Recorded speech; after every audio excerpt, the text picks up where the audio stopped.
Hey, yo, one more win for the good guys. Heads of the Canuck right back at you again. It's a Tuesday. That means Superflex Fantasy Football Show for one and all. We're rounding things out at the end of the season here. As far as fantasy football season is concerned, generally, you roll right up to week 17. Week 18 is a misnomer. It's a mistake. Reason being, a lot of teams are, sitting their squad on a week 18. Make sure folks don't get hurt for the playoffs. Those teams that have already secured a playoff berth, you know, like them Chicago Bears. That's why I'm being a little bit coy on that one. But there's a few teams of that like right now. And as you get closer to that week 18 situation, it may not be safe for fantasy football. Considering all that, week 17 is among us. We'll take a look at who's who in the zoo. Week 16 was a bit of a problem, but we'll take a look at that in review.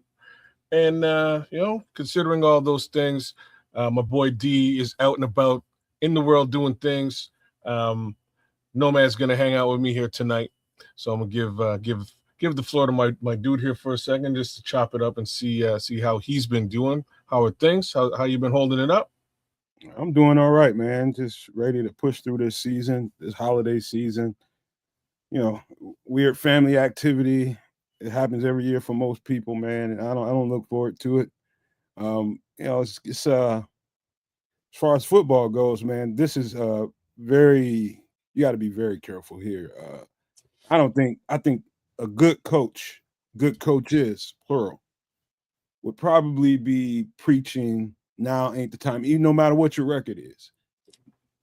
Now ain't the time to get your foot off the gas. I mean, you might wait until the last game of the season, second half, if something like that. You take a lot of your key guys out, maybe. But you definitely have to be a little bit particular on who, what, when, and why. Under these circumstances, who you want to play, who you want to bank on right now. It's kind of touchy, man. So you definitely have to be a little bit of a choosy lover, I would say. Well, you got right into the nitty gritty of it. So let me, without further ado, throw things over to our good friends at sleeper.com. Thank you very much, Sleeper, for holding it down and providing us with an awesome platform. You should use Sleeper for your fantasy football league and management. I know I do, and we tend to show it off right here on the show. I kind of got right into the Sleeper side of things is because I got bumped out of the damn finals this week, and it sucks. Sucks. Big homie Chris P, man. P Dog took me out this weekend. It's brutal. And to be honest, he is and he had to send me a message like, I'm your kryptonite. He is. Can't beat this guy. Hate it. I've been in that's the Superflex Gangster League. I've been in the Gangster League for many years, and he got me again. That drives me crazy. And to be honest with you, why I'm going down this road is because of what Nomad just sort of alluded to. You can stick to the tried, true, tested things that you have going on your team and see if that takes you to where you need to go. And that was my modus operandi this week, with the slight exception of one maneuver, and that maneuver was the end of my undoing. Whereas I look at my opponent, who did regular fantasy football things, he managed his team, he found some waiver wire gems, and he made a week of it. I'm coming off of a week where I scored 257 fantasy football points. It might have been more than that. Actually, I'm going to go and can I go and check that out? Week 17 scores. Sorry, week 15. Week 15. Wrong one. Here we go.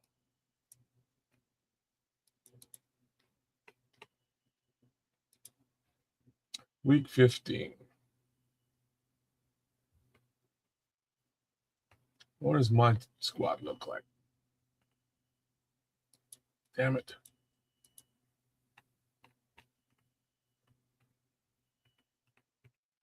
Well, all I know is there was a lot of points. That's all. That's all I can say. It was a ton of points last week. This is the result this week, not what I had expected to go down with. Trevor Lawrence. We'll start with Mr. Lawrence, who had a fantastic game. 23 for 36, 279 yards, 3 TDs, 6 yards carrying, and I don't know, and I think a rushing TD here too. So like Trevor Lawrence crushed it this week, and that was against Denver, which is a big thing to understand. Denver generally does not give up that type of output to anybody. The mistake I made this week was if we took a look on my bench. So on my bench, 12 for Monangai, 17 for Tony Pollard. I should have ran with Tony Pollard. Tony Pollard, I believe, is up against the Jets this week, or something to that effect. I'll tell you exactly who they're up against. Who are they up against? New Orleans. He's going to have a good rushing output this week. Keep your eyes peeled on Tony Pollard. 74% roster, 39% started. I dropped him and picked him back up in this league. He may be available in yours. Here's another guy that I had similar output with, Ramondre Stevenson. I have Ramondre and Travion Henderson. I thought to go with Travion this week. Unfortunately, Travion gets hurt this week. I get no output from Travion Henderson. It's all on my bench. Kenneth Walker, under normal pretenses, he's starting right beside Mr. Williams here in Dallas. Nothing out of him either. Well, I should ask you a question. Yeah, but you start considering who you're going to play for whatever week. Do you consider analytics at all, or do you just watch football? I consider all of the above. I also consider matchup very important. Yeah, of course. Matchup, you know what I mean? So these are analytics is important, looking at what their output is, but under the same pretense, matchup is maybe more important than even analytics. But you have to look again at historically, what is a player putting down? It's always the most important thing. Always. Right. I don't see a whole lot. Those analytics will put you in a trick bag so fast. Have your head spinning, man. Well, but you look for trends in the analytics, right? So Javonte Williams, he's been plus 10 every week this season, with the exception of this week. You know what I'm saying? Like it's okay. Sorry, two exceptions. Who they play this week? Javonte Williams is up against. No, who they play last week? However number. So week 16, he played the Chargers. Pretty stout run defense. Decent run defense in this situation, and that's what he ran up into. Unfortunately, didn't work for him. I think he got hurt in the game, though. Yeah, he got hurt in the game. So that's part and parcel as to why you didn't have the output one would hope. Same thing with Travion. Travion's out. Concussion. So for folks out there, this is why I'm sort of going through my matchup, guys. Like, here's how not to lose next week. Travion Henderson is hurt. If you have access to a Ramondre Stevenson, that's who you're rocking with. If you just flat out have access to Ramondre and don't have Travion, thank your lucky stars, Ramondre Stevenson is going to get the bulk of the work. Up against who? And why do I stress this? The thumbnail had Patriots all over it. This is why I kind of hope to win this week and make it into the finals. I've got a couple of Patriots on this squad, as you can see, and they're going up against the New York Jets. I also have the Patriots defense. Patriots defense up against the Jets this week is a lock. If you have access to it, do it. Definitely start the New England Patriots against the Jets. The Jets are giving up all kinds of points to everybody. They sold off their defensive keys. Sauce Gardner's gone. Quentin Williams is gone. There's no defense over there in New Jersey anymore. It's a problem. So this is part and parcel as to what I'm talking about this week. For some reason, Amon-Ra St. Brown didn't show up this week. Neither did Wan'Dale Robinson, who has been a godsend this season with Malik Neighbors down. 5 points this week, man. Just an abysmal showing. But for the most part, he showed out really decently through the 2025 season. Definitely raises 2026 stock. That being said, for some reason, and I think the reason was matchup, we're going to look 90% sure the reason was matchup. I decided to go with Audric Estime. So the first reason with Audric Estime was, there you go. So he was up against the Jets. He was the starting running back for New Orleans this weekend, and New Orleans figured out new ways to beat the Jets. They pulled Taysom Hill out like they always do once in a blue moon. Out came Taysom Hill, and he made a little bit of noise. Same with Tyler Shaw, however you want to pronounce it. Tyler put it on this week. Question is, would you play him again this week? Audric Estime? Yeah. So against Tennessee, I might not be in favor. So the answer is no, right? Straight up and down. The answer for Audric Estime this week is not. He's not somebody I would play, because what I've seen is New Orleans not necessarily lean on the running game in these situations. They're actually leaning on the quarterback and the tight end. The tight end got a bunch, all the more reasons to look at. All right, I'll tell you something to consider here. Anybody listening that wants to consider anything from New Orleans as far as this offense goes, here's the question, and it's a coaching thing at this point. Now, you're talking about a team getting ready to go into a draft in a few months here and have an opportunity to go into the quarterback market. And if you're that team, if you're that kind of team that is that quarterback questionable team, right now is a time when you really want to design a game plan that can feature the quarterback to see if you even have to go and make that move. So what I'm saying is it's going to be a lot of throwing in New Orleans, because they want to be sure if Tyler Shaw is a guy, or do we need to get into the quarterback market come draft. So I expect this next game and moving past the rest of the season, he is going to throw the ball a lot, because they need to know. Well, I think he has been. So you're right. And like, if y'all are in a Superflex league and you're hurting for a quarterback, last week and potentially this week as well against the Tennessee Titans are good weeks to play. Not only Taysom Hill, so I wouldn't play Audric Estime. I would play Taysom Hill in tight end role if you can.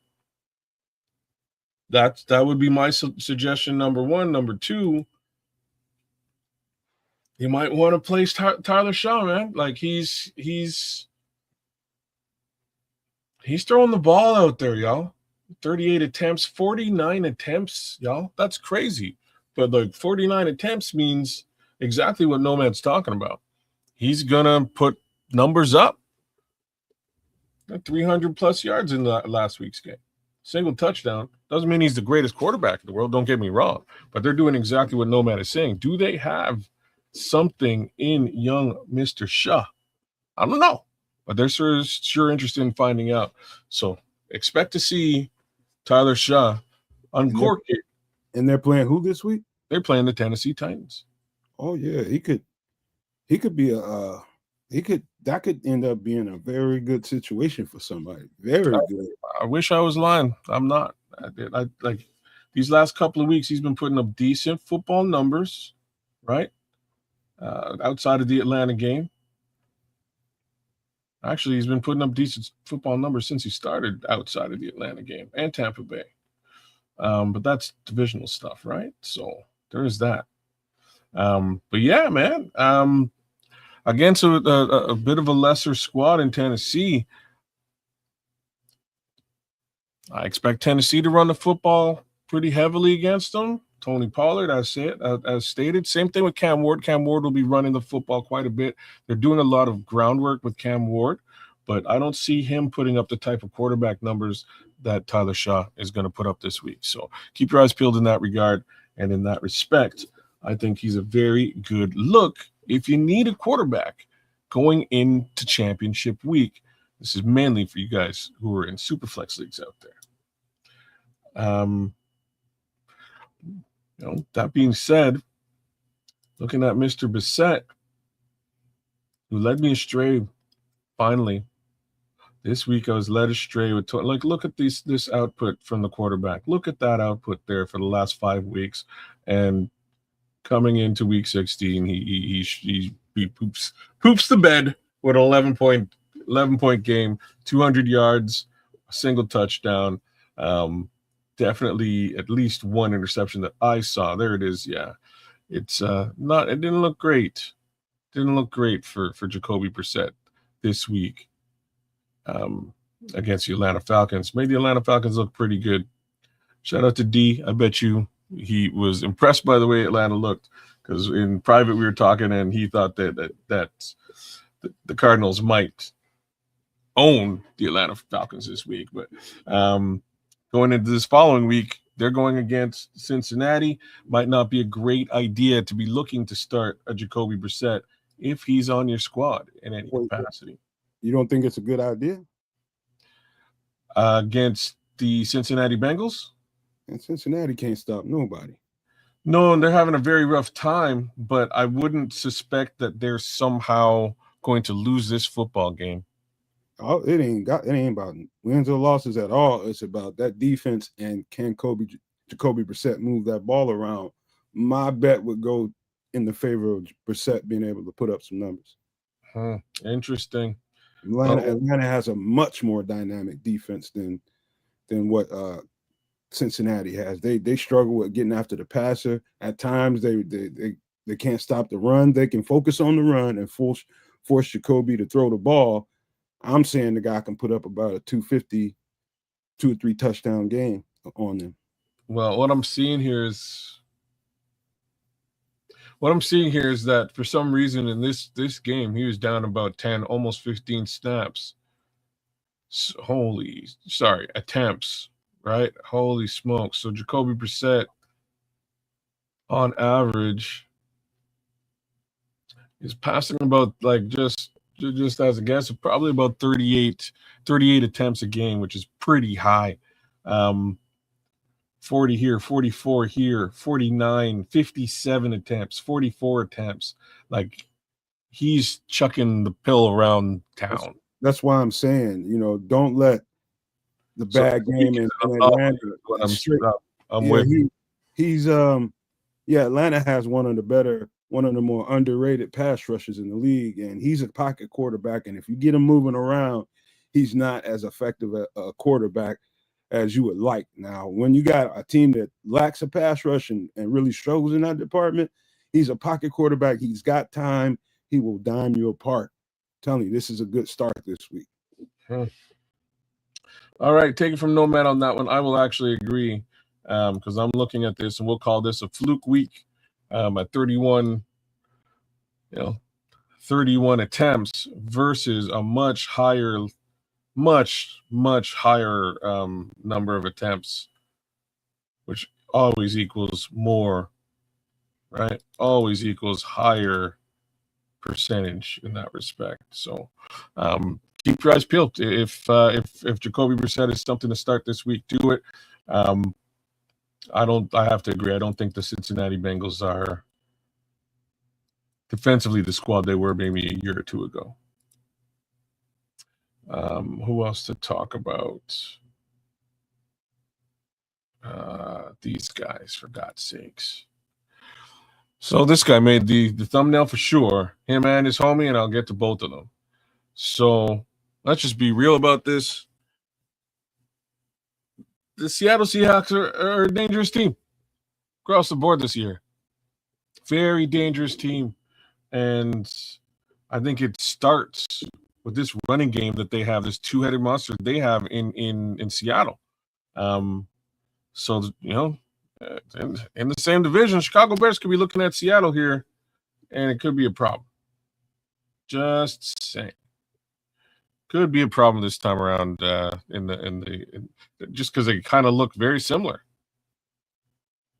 You know, two-headed monster with respect to putting it down on the ground. Here's Kenneth Walker. Kenneth Walker, as far as I'm concerned, has been sort of hit and miss for me these last few weeks. So we started the season lackluster, and then some nice output, and then it just got lackluster for about 6 weeks there in the middle. That's a significant stretch of football time. Then it comes back, and then we're back to this low. And then boom, 43 today, 43 this week. So my gosh, when I look down at my bench, and I realize that I've more or less started Audric Estime over Kenneth Walker. So I made the mistake of doing so, but at the same time, I did not expect anything remotely like this type of output. Well, I think what most people would want to know is, I probably rarely would you find somebody that has both Kenneth Walker and Zach Charbonnet on their bench, but those teams that are out there that have, as you're saying it, like you realize that I have them both on my bench. Would you believe it? That's rare. That's not a lot of people have that situation going on, and you still, I don't give a shit how many points you see one of them put up from 1 week to the next. Who's going to get the lion's share of the carries next week? That's the question, So if I was, I'm going to probably pick Kenneth Walker every day of the week if I have him. But Zach Charbonnet, I'm kind of hesitant to put him in there unless it's in a flex role. I'll be hesitant to do that when under certain circumstances. It seems like Kenneth Walker gets better as the season goes on. And so I would, if it's me, if I got Zach Charbonnet on my team, I'm probably not going to run with him this week. And that was my thoughts, man. So I haven't started Zach Charbonnet a day this year. Not a day. He's on the bench. He's on the squad as a straight up handcuff case scenario. In case Kenneth goes down, I know I can put in Zach. I'm covered if my running back goes down. That was really the original idea there. So I haven't done it. But then you get these spike games where he's up 19 points in week 7. What did he run in week 7? Anytime you play a couple of touchdowns, right? He's had a couple of decent weeks, but this week he crushes it for 17 points, gets a touchdown, gets in the end zone. Ain't nothing wrong with that, man. Nothing wrong with that. This could be a week where I probably should have played both of these guys, and that would have been just fine. That would have worked out perfectly. Also, another variable to think about under these circumstances is, when you got your lead dog back and you're steamrolling into the playoffs, you got a great solid backup. How many of those carries do you take off Kenneth Walker's plate? Look at it that way too. Yeah. So he pushed this at 9 carries. So just being a bruiser, he must have had one breakaway run and then mostly a touchdown dependent thing. But Kenneth just absolutely crushed it this week, and that's crazy. Generally don't see that, but had I played these two guys and Ramondre Stevenson as well, or Pollard, either one, my fantasy football output this week would have been much different. Didn't really think the Kalmanonga thing was going to happen this week. In my opinion, he's a little bit touchdown dependent too, because he just doesn't get the number of carries that you'd like. Pulled down 9 carries in a beautiful football game that I'll be talking about for the rest of my life, I'm sure. But in the end, your boy Kendrick Canuck lost. It sucks. And championship week goes forward. But these are some of the guys that you want to be aware of with regards to this week. And there's a few more. So we did talk about New England Patriots, etc. for defense. Raheem Sanders is somebody you're going to have to look at if you have issues in the running back room.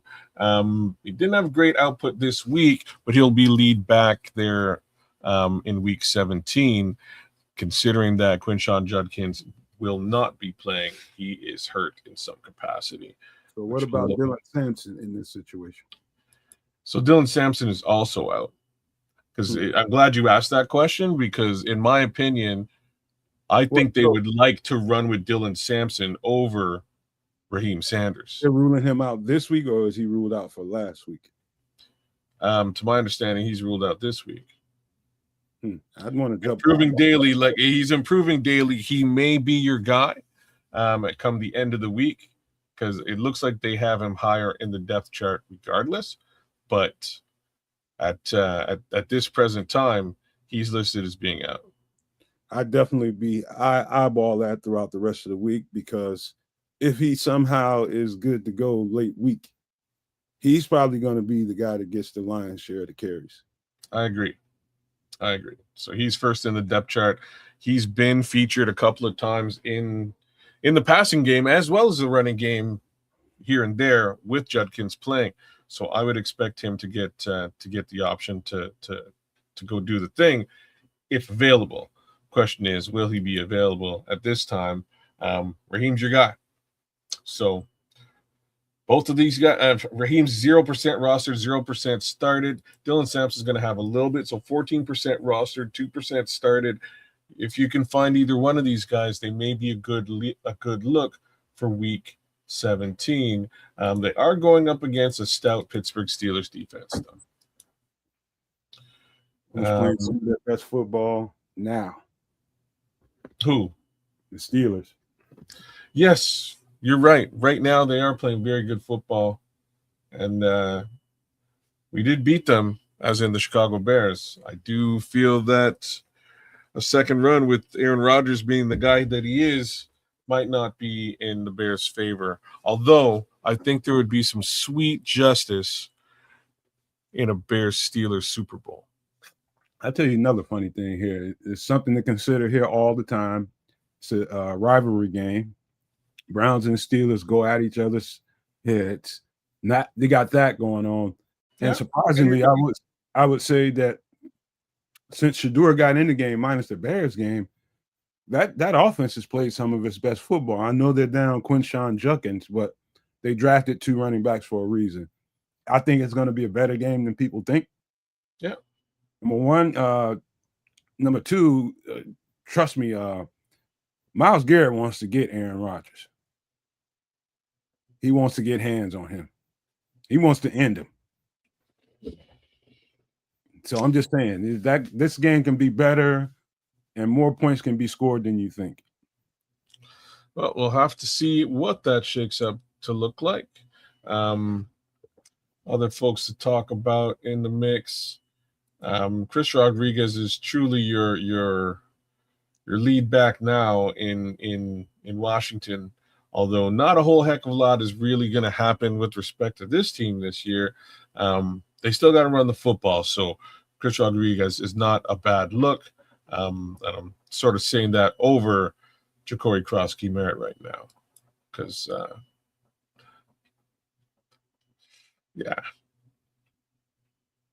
that's my take there with respect to those guys. Malik Willis, I don't know if he's playing or not. He hurt his shoulder in the same game against the Chicago Bears after getting sacked by Montez Sweat. So considering that, if you do need a quarterback, he played a great game with Jordan Love out. I think he had a great opportunity against the Baltimore Ravens this week.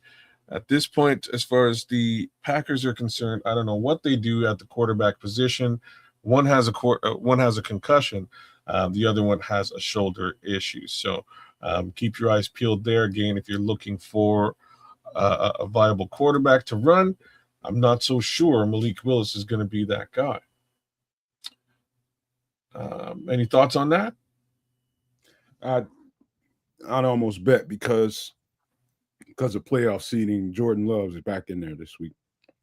He can't be. Concussion. Well, that doesn't mean he can't clear protocol this week. We'll see. It's very doubtful that he'll clear protocol after just a couple of days. It usually takes a week. There's various stages of concussion protocol. Very true. various symptoms, and who knows where he's at. They ain't telling us all that, so I wouldn't count him out this week. Huh. I don't know. I don't think he plays. That's my little similar things with Emmanuel Wilson. So Josh Jacobs has been playing hurt. I feel like Jacobs plays. Jacobs got pulled out of this football game for fumbling, or at least that was the way that it looked. And at that point, Emmanuel Wilson held things down in the running back room moving forward. So I don't know what that means for this week against the Ravens, but he might be somebody good to be stashing if you have to. Well, I would say, based on we watched that game up close and personal. It wasn't long after Jacobs came out of the game extremely early, and that told me something that, like, whatever it was that he was a game time decision to begin with. So whatever it was, as soon as he got in the game, boom, took a hit, and it was pretty much over for him. I think they supplemented him in here and there, but under the circumstances, because you plan on having a run in the playoffs, actually, this would be a week, if I was the coach, to sit my lead back down and let this guy take the bulk of the carries. I mean, you dress him if you want to, but why put him in a game and risk it when you got the playoffs to look forward to? To me, this is a great pickup. It's a great pickup. He ran the ball pretty well. So shout out to the homie Marlon Johnson in the chat, man. Big ups to you. I'm looking at that actually right now with respect to Jordan Love. So he did practice this week. He practiced today. Yeah. So it is possible that he plays in week 17. They're hoping that he does. We'll have to wait and see if he clears protocol. So very, very similar as to what we were discussing here. So just wanted to update. I'm gonna have to get on you on your own show, man. Come on, man. Where your homework being done at, man? Hey, man, it's a dynamic situation, man. Things are dynamic. I didn't know he got out there today. It's today. Damn it. Marlon knew. Marlon knew. Well, that's because Marlon got the internet just like I do. So you know what I'm saying? So there we go. We both checked in on the situation. So I wanted to know if he actually got out there and played. I'm glad you questioned it. Who else do I want to talk about today? They really do need to sit Josh Jacobs and get him ready. Sit him for a couple of weeks and get him all the way ready if they can for the playoffs. I really think that's the best move for them. You mean Jordan Love? No, Emmanuel Wilson. Oh, the running back, Josh Jacobs. Yeah, you're probably right. And letting Emmanuel Wilson get it done. They may, if they're talking about the playoffs, like the problem is though, like if they lose this week, do they still make the playoffs? Who was that? The Packers. Yeah, that'll only put them at six losses. They'll get in there wild card or something. Now we got to go back to the Packers. So let's go back. Detroit is the ones in trouble. Oh no, Detroit's not making the playoffs. They are in trouble. You know what I'm saying? They need a lot of help. I ain't gonna say they ain't gonna make it. I don't think they're making it, man. I don't think they make it. Hate to say that, Don. I'm sure you're somewhere around there. That's why he hasn't been to the network. I know. I told him in the offseason exactly how it's going to play out, and that's exactly what happened.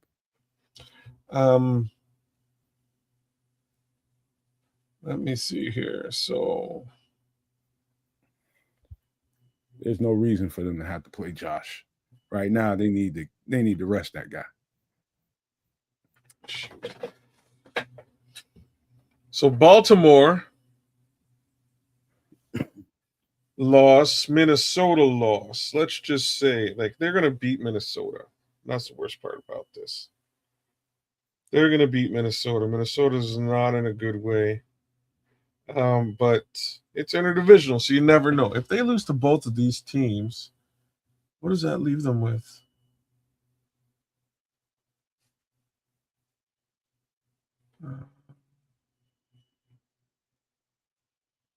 Bottom line is, fantasy footballers, grab Emmanuel Wilson if you want to take some good advice, man. Grab that guy and wait and watch the injury report all the way up until 12 o'clock. And just my educated guess would be that he's going to take the bulk of the carries this week. I'm going to agree with that. I'm gonna agree. Next guy to look at is Blake Corum. Smaller output, but the output is solid. Um, he's going up against Atlanta this week. I think he's your lead back as far as the Rams are concerned. If you need a running back, by all means, go look at Blake Corum. I've sort of been suggesting that you do this over the course of the last few weeks, and he's more heavily rostered week on week on week. 17% started, but again, if you need him, I think going up against Atlanta is a good move, a good look. You got a quick fantasy question before you get carried away there from Marlon Johnson. Is Lamar playing this week against the Packers? That's a good question. I can only assume yeah, but let's find out. I'm suspicious about it because he went down and Snoop finished the game. Who did very well, and now all of a sudden, there's questions about what the Ravens are going to do with Lamar Jackson. So you got that. Also, look, so Jordan Love he hit the first practice this week, but Lamar Jackson didn't. I got a feeling they're going to snag him. What do you mean they don't snag him? They're going to Sit sit him? Yeah, they might be looking for a trade partner with him in the offseason or something. No, they won't. They won't do that. Yeah, man, it's like that talk is real, bro. Trust me. If that's actually the case, it sounds real. If that's actually the case, why? And I don't think they're in playoff contention anymore. So, what's the purpose? I don't. Well, I think if you're Baltimore, you kind of have to look at this season as a bit of an anomaly. It shouldn't really have gone anything like this, but it did. Injury had much to do with this one, right? Coach is being questioned now. Everything, the whole setup is being questioned. I don't know what you do, man. I think you just shut up and let the guy go into free agency and the offseason and get what he retool up to try again. It's just an off season, but that's my opinion. I'd snatch under the circumstances, Marlon. If you somebody that might have him, I'd snatch Snoop Huntley if I have any roster spot just to be on the safe side. They're gonna run the offense exactly how Lamar would run it. It's just Snoop throwing the ball now, and Snoop is a pretty good backup quarterback, bro.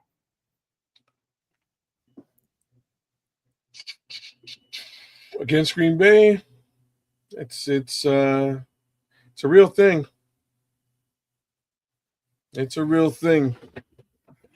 So you're right in that scenario. I don't know if Lamar Jackson plays, and at the same time, what's he playing for? Do they have are they in playoff contention at all? I don't think so. I don't think they are either. I think that, yeah, they might have some kind of outside chance, but it's rough. I think both the Ravens and wow, yeah, these are good questions.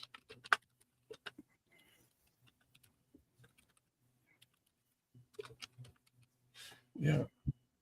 Let's see.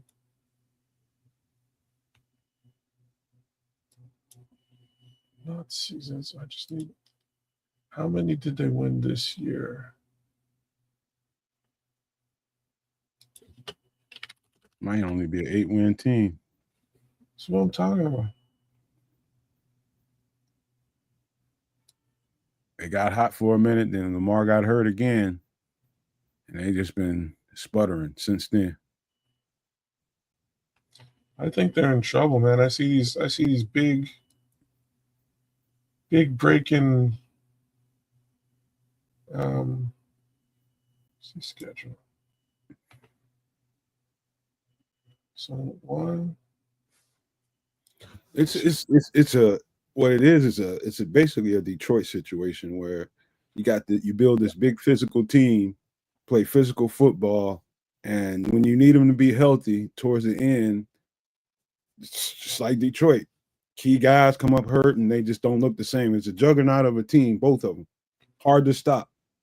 And here they go. with the injury stuff, and it happens every year.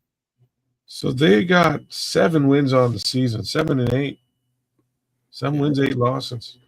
So I don't think they make it into the playoffs regardless. I think all they can do is play spoiler.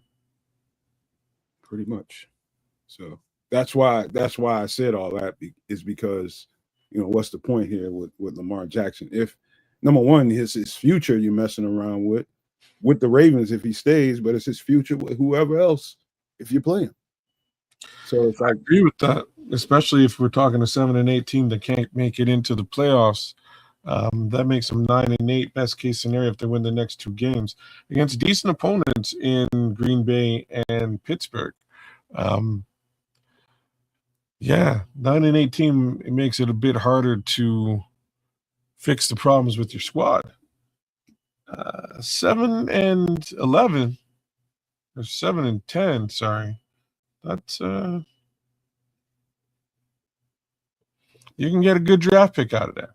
I'm saying there's been a lot of people that would have told you that the Detroit Lions and the Baltimore Ravens will probably be in the Super Bowl this year based off what happened last year. That would have been my immediate guess this season. It was either Baltimore and the Rams or Baltimore and the Lions, in my opinion, earlier this season.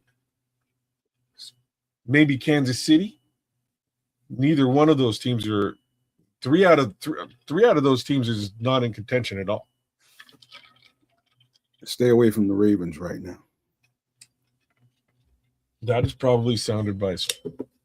Again, unless we're talking Snoop Huntley, perhaps if you need it, might come in handy, but it's tough to say against Green Bay. Very tough to say. All right, what you got running backs, man? And we did running backs. What about tight ends? So tight ends are where things get a little bit interesting. So we'll look a little bit closer at that. Let's go here. So here's one. So we got to start off with Taysom Hill. With the running backs down, Taysom Hill's seen an increase in his usage. So he also, I think he threw for a touchdown as well. But that being said, if his usage is going to be increased, good call. They're up against Tennessee. I can see this being a Taysom Hill / Tyler Show situation. The other piece to this story is that we may be getting to the very end of what's going on, ATF. We may be looking at the very end of Taysom Hill as a New Orleans Saint, right? I think he's getting to the end of his contract, so they may be wanting to show the world what he's about and what he can do to a degree. Don't be surprised if Taysom Hill. It's like I don't know if I would be advising people to start Taysom Hill. Man, he is still truly a gadget guy, and I understand your rationale and how you see him fitting in as a variable under the circumstances. But I don't know about, it's so other tight ends. That's why you play him. All right. That's why you play him. He's definitely hit and miss. And for the most part, they don't even play him at all. So if we're talking about should I draft Taysom Hill, under no pretenses should you draft him. But in week 17 against the Tennessee Titans, if you're hurting at the tight end position, not a bad look. This is a situation where, in my opinion, again, they're going to want to look towards letting him go, and maybe they can get something for it. So maybe you play him a little bit more, considering you played him last week and his output was pretty decent. More importantly, your running back is down. This guy got a bunch of rushes. So they're showing him off at both the quarterback position, and the tight end position for that matter, but also in the run game. I think what most people want to know, because George Kittle has a mid to low ankle sprain and might be pretty doubtful for this week, is who's my next guy up here, man? Do I still stick with a 49ers tight end, Jake Tongas, or do I look around and see what I can find elsewhere? I think you should probably look elsewhere. So he's going to step in if Kittle is not available, and let's just take a bit of a closer look at that. And he's a solid tight end because we had him for a second. Did we? Tongas? No. Tongas was in Green Bay, I think. Well, I think we might have had him. Anyway, he's a solid tight end, and I think the system, the San Francisco 49ers system is very tight end dependent. And so I'm not saying he's going to come in and be George Kittle. I'm just saying he's going to get George Kittle type targets. Whether he makes plays or not, that's a whole other thing, but he'll get targets if he's the next guy up. Fair enough. Kittle's getting big targets still, which is a little bit surprising to me, but he's been playing very well as far as fantasy football is concerned in 2025, barring the first 10 games. Go figure. In any event, the verdict's a little bit out on this one. He did not make it to practice as far as I see here, or it hasn't been reported here. That being the case, it may take him a day or two to get back on the field. If he does, then we'll see George Kittle this weekend. Remember, they played Monday night, so it's somewhat a short week for them. We'll have to see how things transpire with Mr. Kittle. But considering that they're up against the Chicago Bears, George, you know what I'm saying, George? It'd be great if you took the week off. I saw the injury. He got that hip drop. Hip drop tackle. Yeah, they trying not to say it's a high ankle sprain, but that's what it looked like to me, and that's kind of hard. Tough to come back from on a single week situation. But that being the case, Jake Tongas is a good look as far as the tight end position is concerned. One last thing here. So only 2% rostered, 1% started. You're very likely to find him out there and available. These are the other two guys that I would be looking at. Bretton Strange, 54% rostered, 28% started. He's out there and available to a certain degree. What you're going to find is his output is starting to increase with respect to Trevor Lawrence. Trevor Lawrence is playing decent football right now, and Bretton Strange is one of the guys who is, feeling an immediate upswing in that regard. Another guy of similar like AJ Barner. So all good things are happening in Seattle. Keep your eyes peeled on the Seattle tight end. 27% rostered, 13% started. He's available out there in that respect. Putting up decent tight end numbers from week to week. Who else is out there?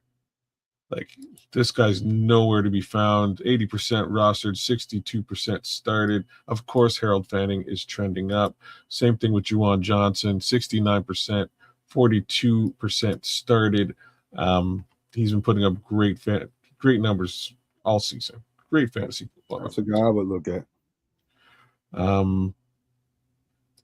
There's also Mike Gesicki isn't a bad ass so long as Joe Burrow is in there.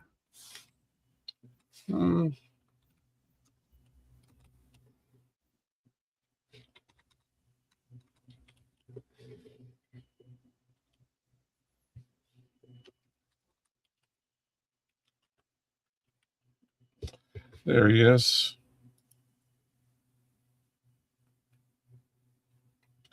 Mike Gesicki was a thing, but I don't know. Definitely got a touchdown this weekend, so it looks like Joe's at least targeting him to some degree in the red zone. That's good. They're up against Arizona, as discussed earlier on. Not a bad look if you can find them, and you probably can at 12% rostered, 5% started. Mike Gesicki's out there.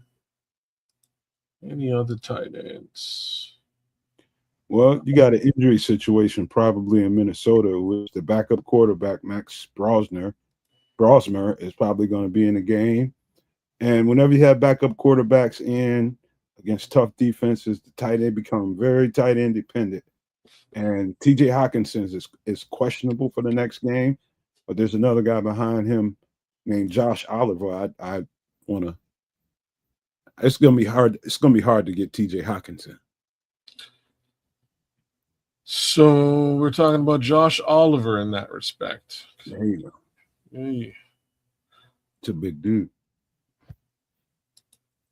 So, can I? Okay, let's see. No.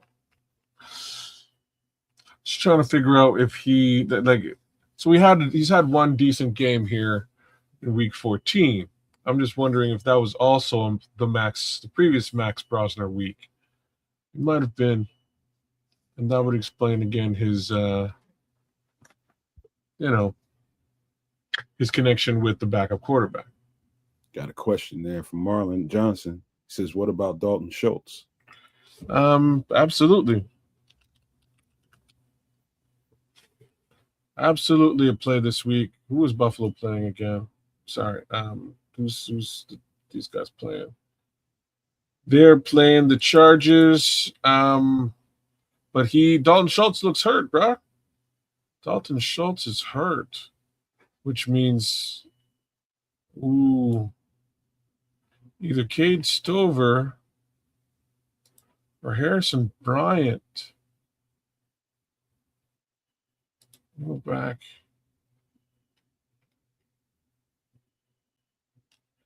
Two grabs and win.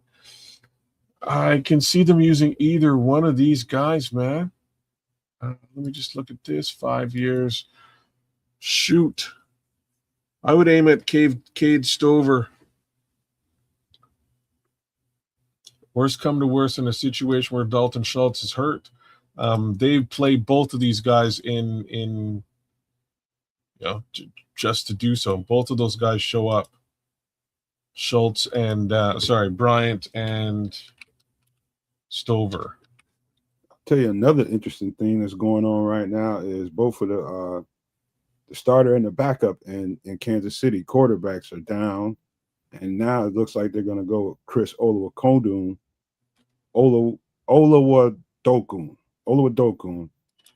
And again, you might have a backup tight end situation going on there. Because they're going to sit down Travis Kelce, you're saying? They might. I think it might be in for him.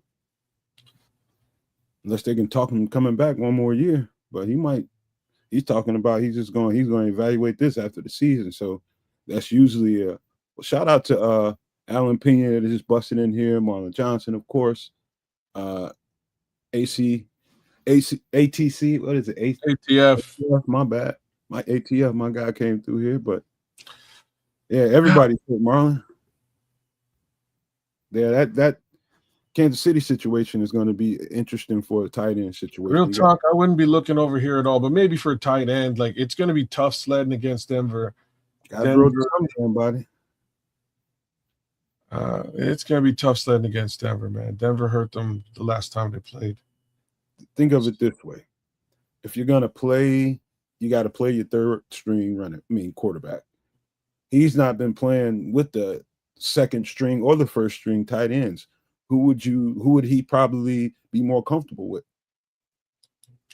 I would probably be going with so Noah Gray's going to be on the take here for sure. 3% rostered, 1% start. I'm surprised at that, to be honest with you. Noah Gray has he's had a terrible season.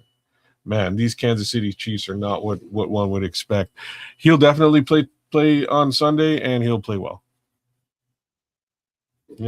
That's sort of my look at this. I personally, though, would not be starting anybody in this football contest. Like, I would not be starting the only guy you can start on a week like this is Travis Kelce. But if he's calling it a season, such is life. But everybody's looking for a needle in the haystack, bro. I mean, he played last week, didn't he? Let's just look at Travis Kelce real quick, because yeah, all in one pass. Way to go, Travis. Thanks for coming out. But can you blame him? I wouldn't. I definitely blame the quarterback situation with Patrick Mahomes down. So, like I say, real talk, I would be dodging the Kansas City Chiefs like the plague. Not up against this defense, man. Not up against this defense.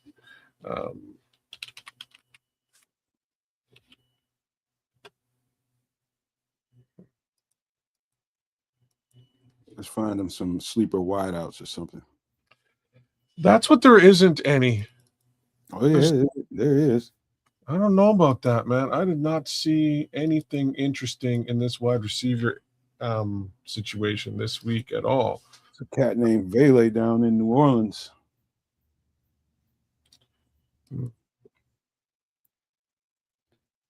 That guy, and even Ryan Flournoy is still seeing some tick. I don't know if he's seeing the same amount, but I expect now the Cowboys ain't going nowhere that he's probably gonna get a lot more run.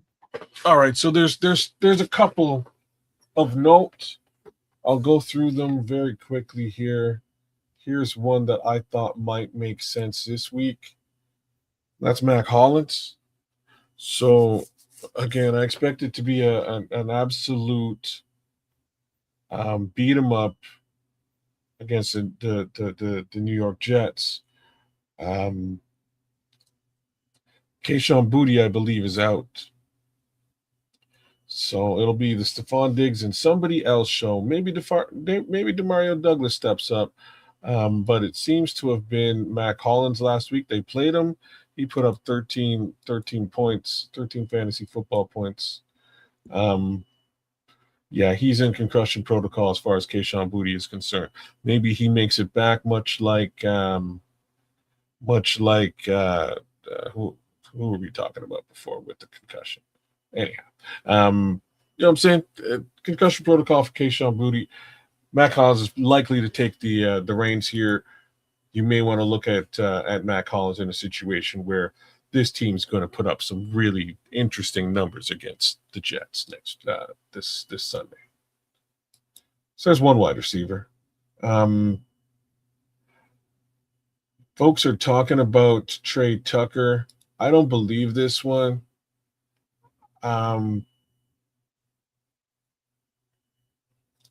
New York Giants, I think the matchup looks nice. I think Geno has an opportunity ahead of him to put up some numbers against a not so awesome defense right now in New York. Although the pass rush is real, take it for what it's worth. Potential for Trey Tucker to put up a couple of numbers here this week, but again, in my opinion, I wouldn't bet the farm on that one.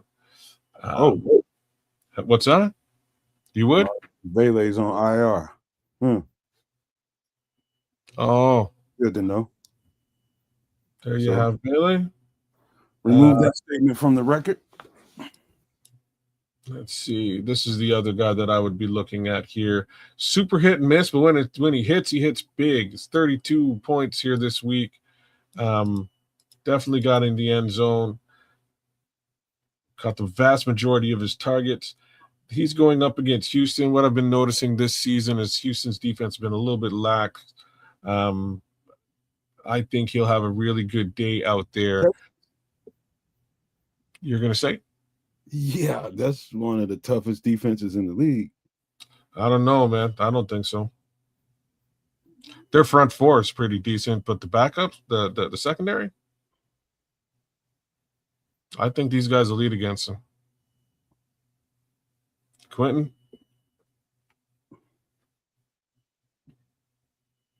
That's my 2 cents.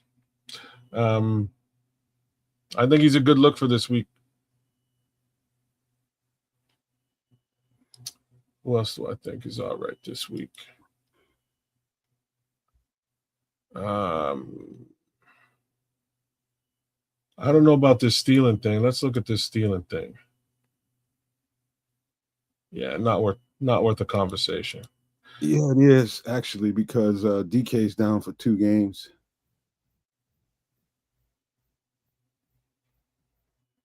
Oh, you're right.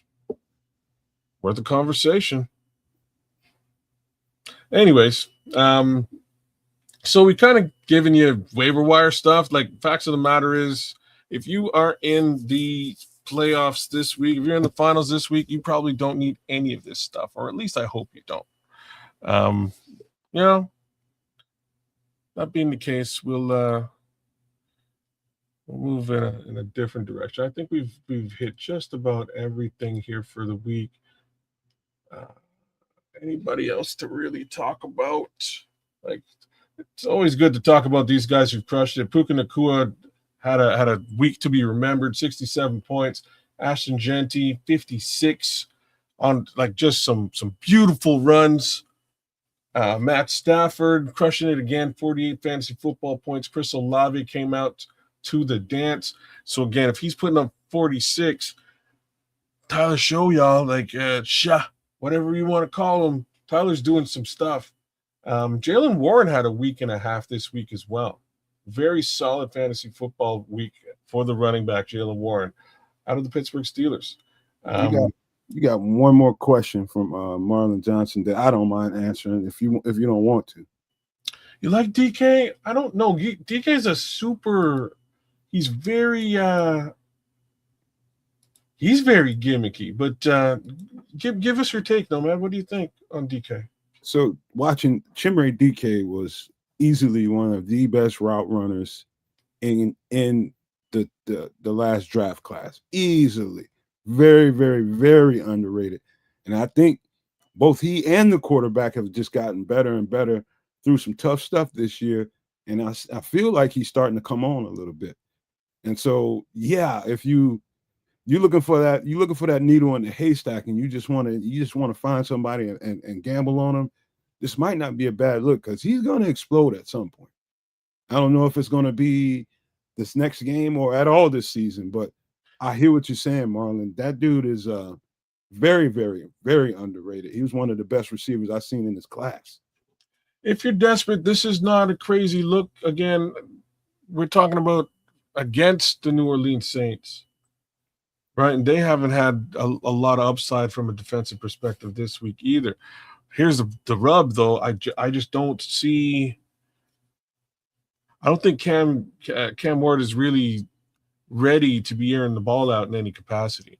I don't think they have him throwing the football 35 plus times. They've actually been slowing his slows down in favor of rushing him. And it's been working. Sort of been a dual threat run game situation with him and Tony Pollard as of late. Not a lot of air yardage. But that being the case, DK's in a good position to catch the ball, man. Like I just don't see a lot of it happening. Let's see. Yeah, he's under 30 strikes a lot. He has a single game over 40. It's just Cam Ward. He's a rookie, right? And even these numbers aren't so bad these last couple of weeks, but the previous weeks, very lackluster. But that's okay, man. You give the kid a little bit of time. I don't think this year he was expected to be a world beater, although they would have loved it if he was. It'll take him a little time to acclimate and grow into what he's really going to be. Trust me, ain't nobody starting him. Oh my God, Marlon! So Marlon is in the champion. Who's Marlon up against in the original in the Superflex League this week? Let's look at the matchup. In the league. After this one, man, I got a few things to tighten up for the 8 o'clock show. So I gotta get that on.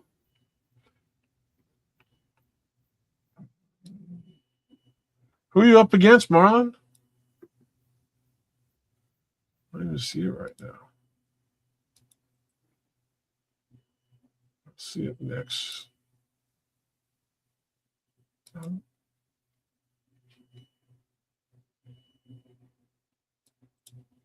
Only see mine.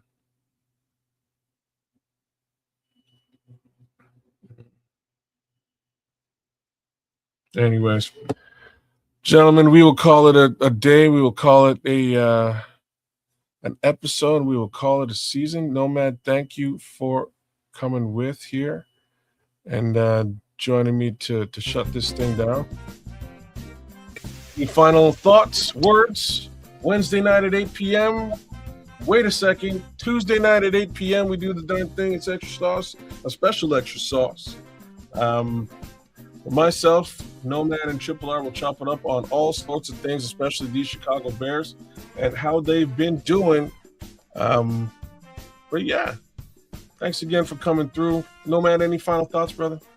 Nope, you said it all, man. I appreciate you for having me. Hopefully D will get back in the saddle pretty soon. But again, yeah, this is a special, some extra sauce tonight. An hour from now, 7 p.m. Central. So show up for that. 8 p.m. Central. I said that wrong. 8 p.m. Central tonight. So come on in. You know we'll have a good show for you all. We're gonna give you your money. Rock and roll. Respect to that. Big ups. Bears down. And one more for the good guys. It's been a season, y'all. It's been a slice. Peace, y'all.